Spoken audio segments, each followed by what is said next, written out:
Halo guys, ketemu lagi di channel saya. Hari ini saya akan menjelaskan tentang video panduan modifikasi Honda Accord Maestro Part 2. Oke, dari bumper depan kita masuk ke areal moonroof. Nah, untuk moonroof di sendiri saya menggunakan Honda Accord CF4. Dia 2 step, jadi dia bisa naik sama bisa maju mundur masuk ke dalam plafon. Kenapa saya milih Honda Accord CF4 sebagai moonroofnya Sensei? Karena Honda Accord CF4 ini 2 step. Jadi kalau bawaannya Maestro itu dia hanya 1 step, hanya maju mundur aja. Kalau ini bisa 2 step. Jadi kelihatan kalau mobil tersebut itu menggunakan sunroof nih. Kalau seperti ini kan dari depan pun tampilannya udah beda gitu.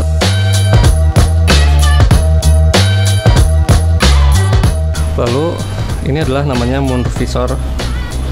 Moonroof visor ini sebenarnya penahan angin sekaligus melindungi moonroof. Nah, di tengah-tengahnya moonroof visor ini tuh ada wind flip angin ini tuh fungsinya buat mengalirkan angin masuk ke dalam kabin. Jadi kalau moonroofnya ini dibuka semua, kita bisa masukin angin melalui ini. Makanya disebutnya wind flip. Untuk spion Honda Accord Maestro tahun 92 sendiri ini dia belum flip, masih dilipat manual. Tapi untuk Sensei ini saya sudah upgrade ke tahun 93, Honda Accord Maestro tahun 93, jadi dia udah bisa nutup otomatis, dan nutupnya sendiri dia menggunakan remote. Oke, sekarang kita coba tutup ya.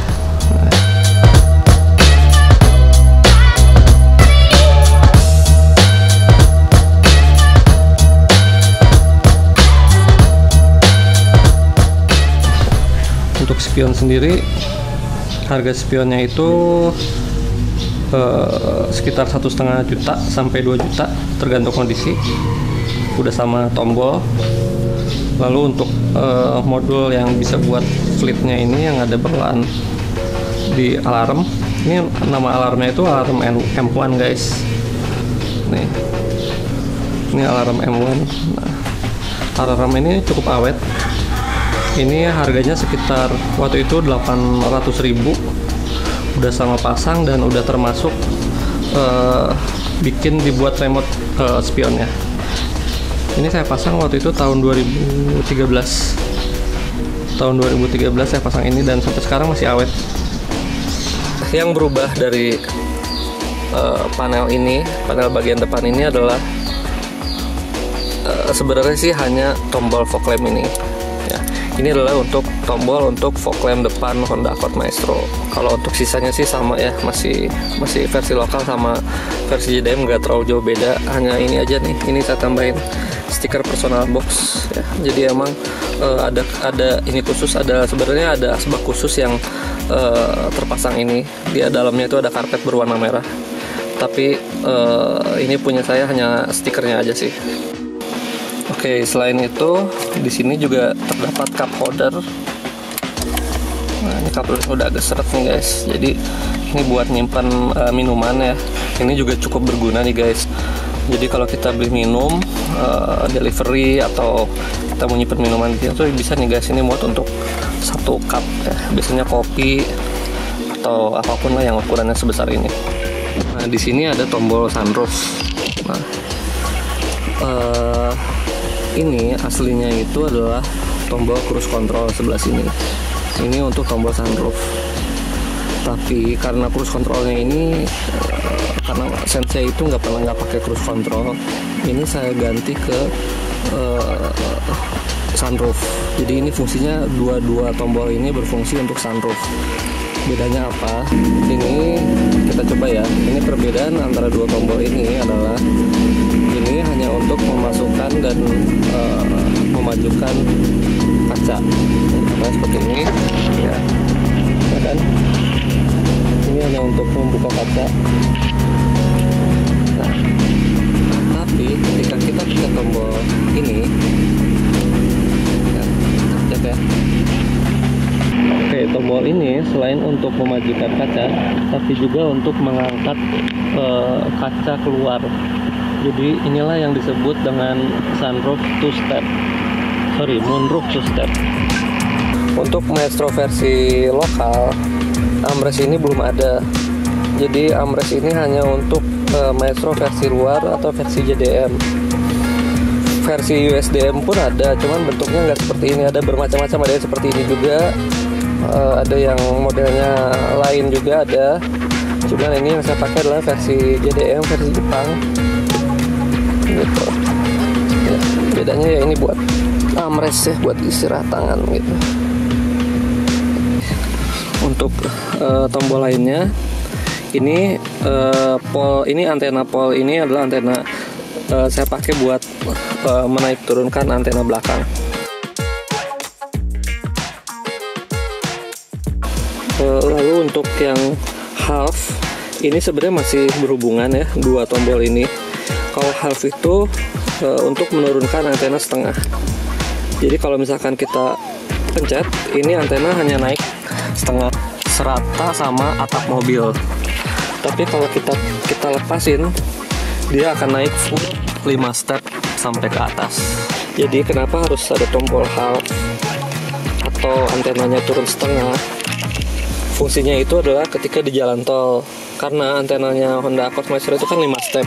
Itu tinggi banget guys. Jadi kalau di jalan tol kita kecepatan tinggi, itu tuh rawan bengkok gitu. Meskipun bengkoknya nggak terlalu parah, tapi lumayan membuat batang antenanya itu jadi kurang lurus gitu, kurang presisi. Sehingga antenanya itu bisa turun setengah sejajar dengan atap Honda Accord Maestro. Kalau turun kan otomatis dia batangnya lebih tebal ya, lebih kuat menopang angin. Ini tuh tombol untuk fog lamp belakang ya. Fog lamp belakang nanti kita lihat di belakang ya. Ini untuk tombol fog lamp belakang, ini saya pisahin juga tombol untuk fog lamp belakang. Jadi tombolnya itu dia ngadepnya itu terbalik ya. Kalau kita lihat dari depan itu terbalik guys, ya kan? Tapi kalau kita melihat dari sudut pandang supir itu dia lurus, kata-katanya terbaca dengan jelas. Di ini 4 tombol tersebut ya fungsinya. Ini untuk rear fog lamp, ini untuk antena belakang, ini untuk menurunkan setengah antena belakang, tapi khusus untuk antena Honda Accord Maestro versi JDM yang ada modul half-nya. Lalu ini untuk parking port depan dan belakang. Untuk speedometer, Sensei itu pakai speedometer punya USDM. Apa sih bedanya USDM sama lokal? Oke, USDM itu pertama yang kita lihat secara jelas adalah perbedaan dari ukuran ininya, ukuran kecepatannya. Untuk USDM menggunakan miles per hour. Untuk yang versi lokal hanya menggunakan kilometer per hour aja. Nah, jadi kilometer per hournya tetap ada guys, tapi kecil. Tapi yang besarnya itu adalah miles per hournya gitu. Selain itu juga di speedometernya ini saya pasangin ring speedometer chrome. Jadi supaya tampilannya lebih elegan aja, lebih bagus gitu. Nah, sekarang kita coba nyalakan ya. Nah, kita bisa lihat semua. Di sini ada cruise control, ada SRS, ada ABS. Nah, ini tuh tampilannya berbeda guys dengan versi lokal. Jadi di versi lokal itu ini nggak ada nih. Ini ABS nggak ada, cruise control nggak ada, ini SRS juga nggak ada. Kalau ini juga sama nih, nggak ada. Ini yang buat seat belt ya. Ini buat seat belt. Ini buat seat belt juga di versi lokal nggak ada. Jadi di versi lokal itu hanya ada lambang aki, oli, sama check engine, sama ini rem tangan. Untuk rem tangannya sendiri tulisannya bukan brake. Kalau versi lokal hanya icon saja gitu ya. Jadi perbedaannya kurang lebih seperti itu. Nah, selain itu Sensei juga saya pasangkan ini VTEC indikator, mereknya Dulac ya. Jadi VTEC indikator ini berfungsi ketika VTEC nyala, ini tuh lampunya berubah warna jadi warna. Ini tuh sebenarnya ada settingannya, warnanya bisa macam-macam nih. Ini di belakang sini ini ada settingannya. Nah, Nah, di belakang sini tuh ada settingan warnanya. Jadi tinggal pilih aja suka-suka kalian gitu. Jadi mau ketika VTEC nyala mau lampunya warna merah, hijau, kuning gitu. Ini selektornya di belakang. Nah, ini kita lihat warnanya udah berubah ya. Ini warnanya udah berubah jadi warna hijau. Jadi kita bisa milih warnanya di sini sih. Saya juga ini kurang begitu hafal nih kombinasinya apa aja. Karena sebenarnya nggak jarang saya pakai nih, jarang saya rubah-rubah warnanya. Untuk interiornya sendiri saya juga pasang ini dashmat ya. Dashmat ini ada buatan lokal juga, buatan Indonesia. Kebetulan ini yang saya pakai ini adalah tiruannya, ini buatan Indonesia, buatan orang Surabaya. Jadi ceritanya gini, dulu tuh saya pernah punya yang asli ini. Yang aslinya itu buatan Jepang. Saya waktu itu beli di Thailand, harganya itu mungkin kalau nggak salah waktu itu saya beli sekitar 2 juta apa 1,5 juta gitu. Cuman saya udah jual di sini. Waktu itu kebetulan lagi kebetulan lagi BU, saya jual di sini dan saya ganti dengan yang versi lokal. Sama aja sih, bahannya karet juga, sama aja kurang lebih, ukurannya juga semua sama persis, jadi nggak ada terlalu banyak perbedaan. Untuk bagian plafon ini sebenarnya Sensei ini pakai plafon bawaannya sunroof, bawaan moonroof ya. Nah, plafonnya ini tuh cukup unik ya. Dia nggak ada pegangan buat spionnya, jadi spionnya itu saya pakai spion custom, tempel di kaca seperti ini, seperti mobil-mobil sekarang. Nah, untuk di tengahnya sendiri ada map light. Sebenarnya apa sih fungsinya map light? Kan di belakang udah ada lampu, ya kan? Nah, sebenarnya kalau untuk mobil yang ada sunroof seperti ini, kenapa kita perlu map light? Karena posisi lampu kabinnya itu mundur dia ke belakang. Jadi bagian depan itu cenderung lebih gelap. Oleh karena itu, biasanya untuk mobil yang udah ada sunroofnya, udah ada moonroofnya, itu pasti ada map light gitu. Nah, selain itu, ini juga masih bawaan sunroofnya, dia udah ada kacanya ya, udah ada kacanya tuh, udah ada kacanya. Kalau kita buka udah ada kacanya.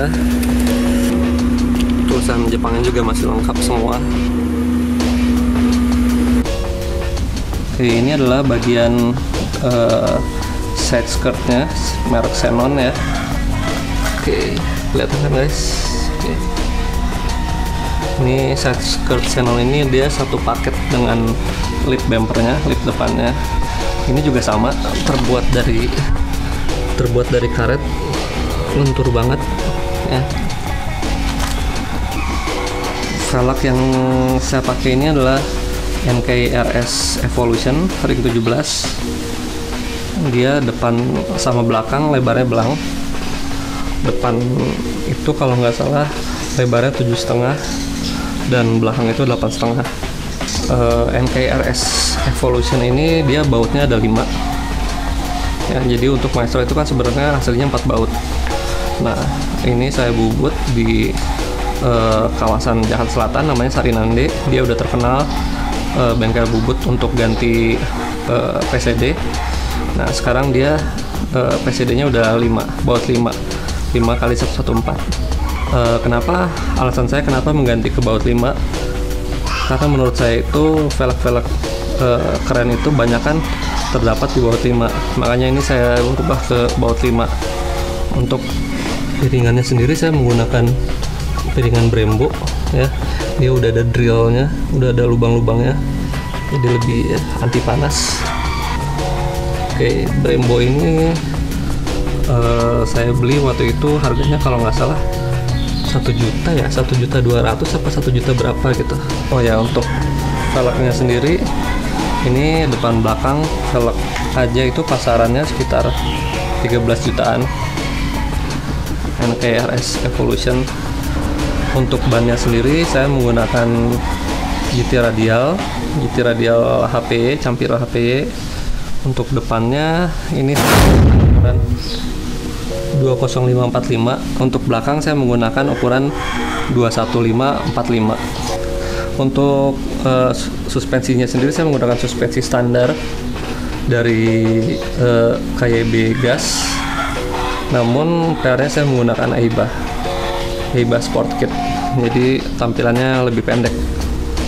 Dia posisinya sekitar 2 jari dari fender. Aiba Sport Kit sendiri dulu waktu itu kalau nggak salah beli secondnya itu sekitar 1,5 juta, namun itu udah tahun 2010 ya, udah lama. Dari situ kita lanjut ke bagian belakang ya.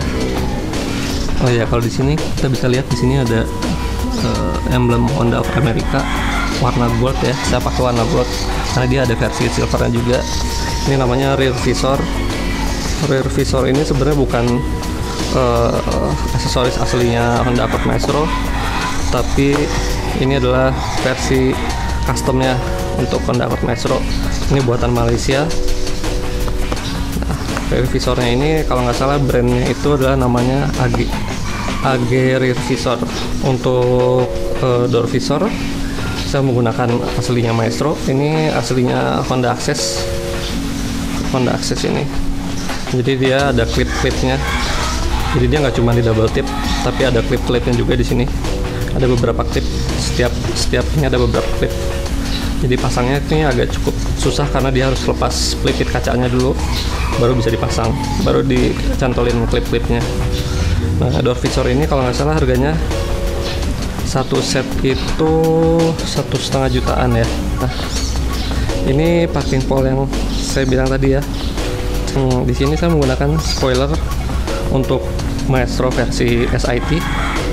Jadi spoilernya Maestro itu sebenarnya ada 2. Ada versi SIT dan versi Koito. Bedanya, kalau yang versi SIT spoilernya itu buatan Stanley Jepang. Kalau yang versi Koito itulah brandnya Koito, sama-sama made in Jepang, namun perbedaannya bisa dilihat dari lampu remnya itu. Kalau untuk versi Koito itu dia lebih panjang, kurang lebih sampai sini. Kalau versi SIT itu pendek dia lampu remnya sampai sini. Nah, untuk spoiler SIT ini kalau nggak salah harganya 1,7 juta ke atas lah, sampai 2 jutaan. Ini spoiler yang cukup langka juga dan banyak diminati karena modelnya lebih sporty daripada versi Koito. Untuk bagian belakang di lampu-lampu ini saya pasangin side marker ya. Side marker ini sebenarnya khusus untuk Honda Cielo, jadi sebenarnya itu aslinya Maestro tuh nggak ada side markernya. Oke, di bagian lampu belakang ini ada beberapa emblem, saya pasang beberapa emblem. Salah satunya ini adalah emblemnya asli Maestro, tulisannya 2.0 EXLE Super Stage. Jadi emblem ini tuh adalah emblem untuk Accord Maestro versi luar. Untuk lampunya sendiri saya menggunakan lampu albino. Jadi sebenarnya ini aslinya tuh lampunya putih semua, cuman ini dalamnya saya cat merah. Jadi ini tampilannya merah putih sebenarnya, cuman merah putihnya tuh bukan merah putih seperti biasa, beda. Ini lampu merahnya itu di dalam gitu, merah di dalam. Kalau merah putih yang versi Taiwan Depo itu sebenarnya merah putih juga, cuman dia merahnya di luar. Nah, kalau punya saya ini merahnya di dalam, jadi lebih beda aja di antara yang lain. Untuk dudukan belakangnya, plat nomornya itu saya menggunakan versi JDM. Jadi untuk dudukan versi JDM itu bedanya dia ada, kalau versi lokal itu dia cuma segini nih ya, cuma segini. Nah, untuk versi JDM itu dia lebih sempit plat nomornya, karena emang kalau plat nomor JDM kan kecil tuh. Dudukan plat nomornya ini saya menggunakan frame plate numbernya untuk dudukan frame plate number untuk semua jenis mobil Honda, terus dipadu dengan ini dudukan plat nomor JDM. Jadi di depan nih ya, ini rear fog lamp warna merah. Ini sebenarnya rear fog lamp guys, rear fog lamp warna putih, cuman ini saya ganti menjadi lampu untuk mundur. Jadi lampu untuk mundur, jadi ketika kita mundur lampu ini nyala, lampu ini sama lampu yang itu, jadi ada 3 lampu mundur yang nyala. Kalau kita mundur di malam hari tuh ini cukup untuk nerangin sekitar di belakang. Jadi kalau kita lihat di spion ini kebantu banget lah dengan adanya lampu tambahan ini. Oke guys, segitu aja video dari saya. Semoga video dari saya ini bisa memotivasi kalian untuk membangun Honda Accord Maestro-nya. Untuk komen dan pertanyaan langsung aja kalian coret-coret di bawah ini ya. Insya Allah semuanya akan saya jawab. Untuk membangun Honda Accord Maestro itu nggak mudah guys. Semuanya butuh biaya, butuh waktu. Tapi tentunya semua itu adalah proses. Saya dan Sensei sudah melewati tahap-tahap tersebut selama beberapa tahun. Tapi percayalah bahwa proses itu tidak akan mengkhianati hasil. Salam WBS untuk semuanya. Jangan lupa untuk selalu like, komen, dan subscribe untuk selalu mendukung channel saya. Sampai jumpa di video saya selanjutnya ya.